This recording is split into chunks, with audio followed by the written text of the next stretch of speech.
and about 2.5 miles wide, and like 7 stories up.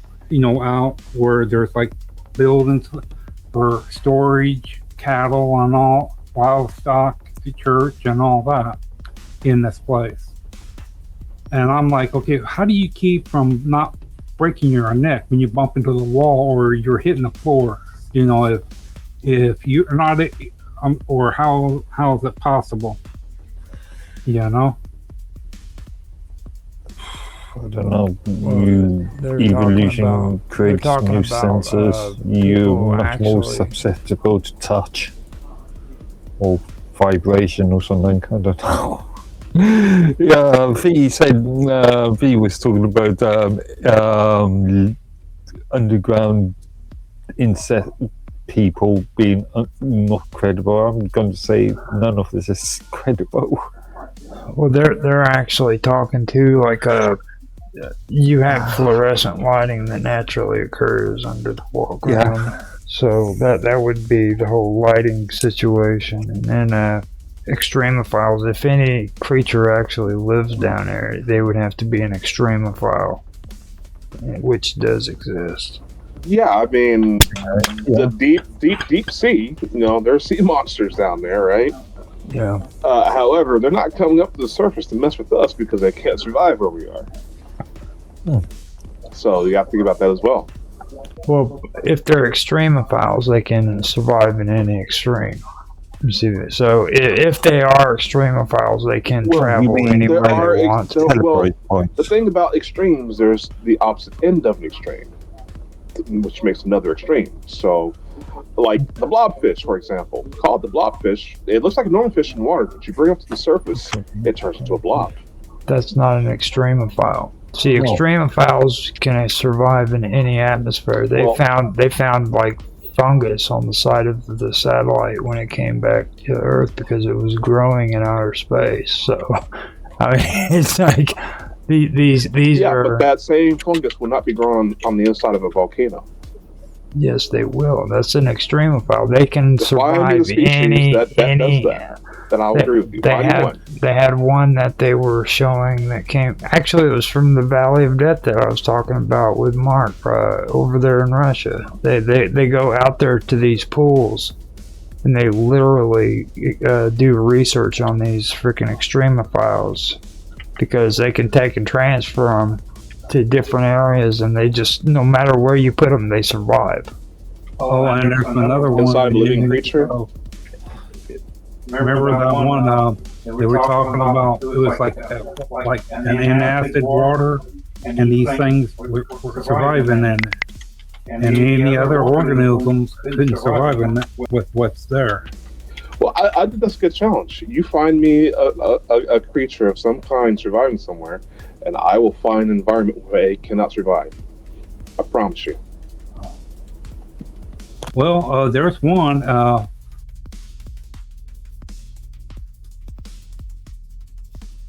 Taking its DNA, and the DNA is twice the amount of what a human's DNA is. And the squid, well, not the squid, well, yeah, and the squid, it's got that ability for float where it blends into the woodwork of the area. And there's another one. Well, squid has, a human has 250, and the squid has 500 of DNA of what ours is. And it's got far more ability than what a human's DNA is. What we're just referring to are tardigrades.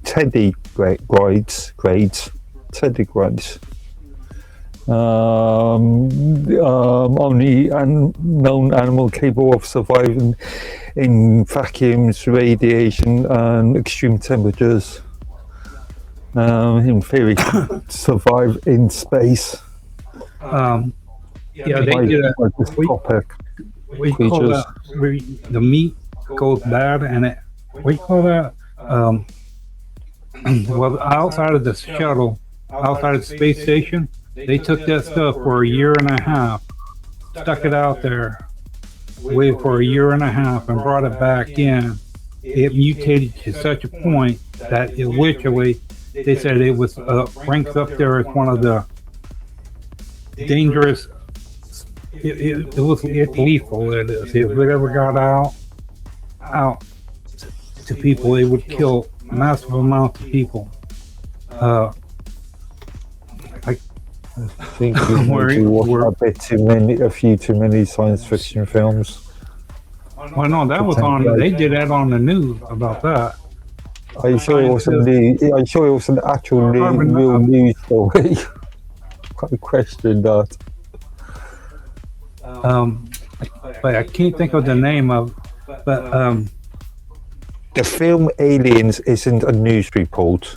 No. I'm not talking about aliens. I was saying that they took like when meat goes bad. They call. I can't think of the. But that stuff they put it in a jar in a container. And put it outside of the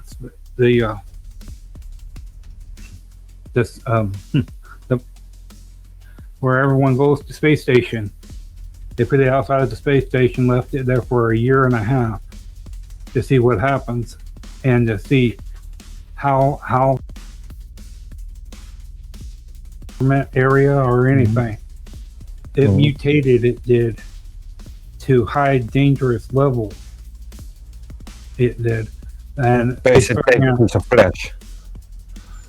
Yeah, a slice of pork or beef or something.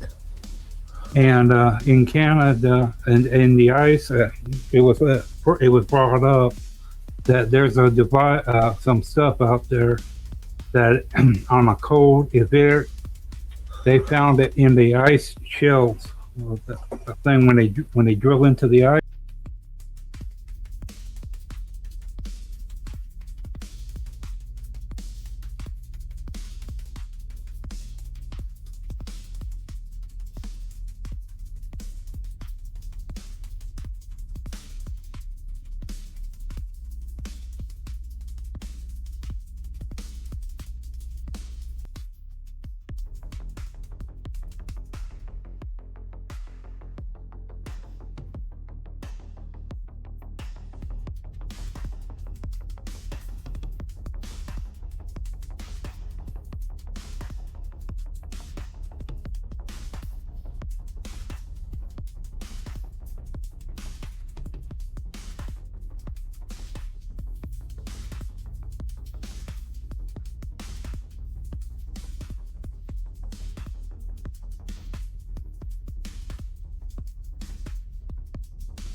Mankind on this planet, we have met our doom to some catastrophic events several times over.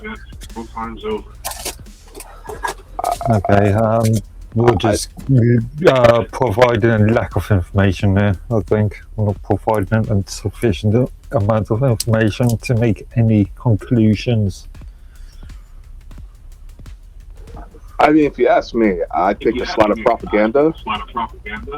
I mean, if you look at the achievements of anything in Europe, what Rome did or whoever, it's the greatest civilization ever. You see something of similar stature in another place than aliens did.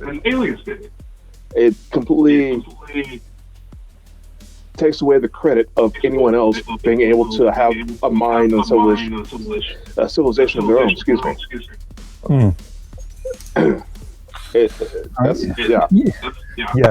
What you're saying is we can't explain how this previous civilization's done this, therefore it must be aliens. That's the automatic conclusion there. You have to come to. It's so far-fetched. Yeah, I don't believe in anything. Well, but they're just talking like, okay, there's a wide variety of like ant people and ant thing, okay. Yeah. Oh, an echo?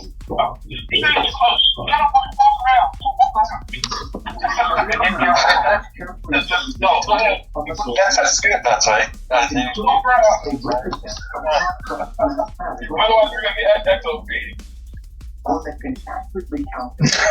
So can you guys hear me?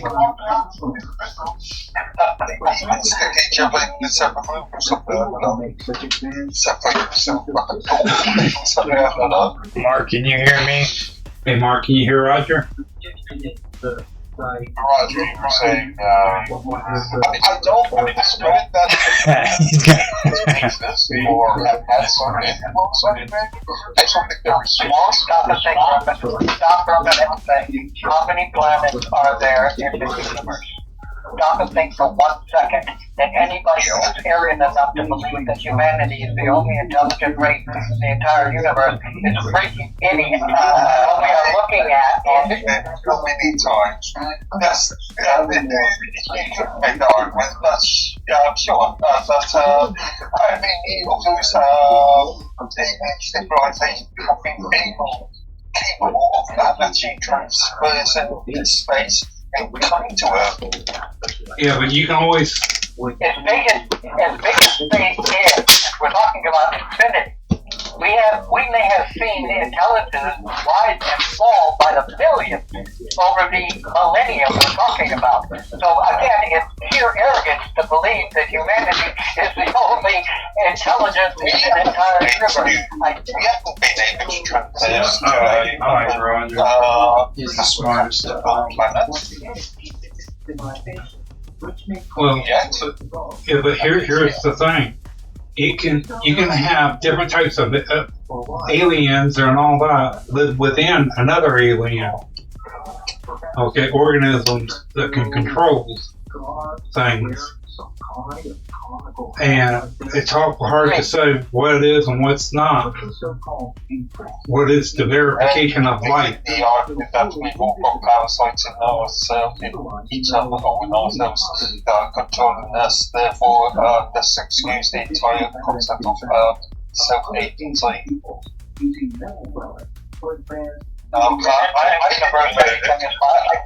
know that person was died at my hand behind the murder. It was the little alien that was inside me that murdered it. Conversation there. Just discover a mysterious 2,000-year-old man.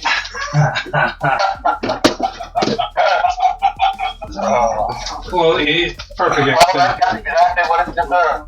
It's like the perfect example. If one alien comes up to the other alien, they say, how can you tell what the biggest alien is around? They're going to look and say, I don't know how. I got the biggest balls around. If anybody stops to think for 1 minute, that again, sheer arrogance, that humanity is the only, if it could happen once, it could happen 1 billion times across an infinite universe. Humanity is not, and never was, the only intelligent race in the universe.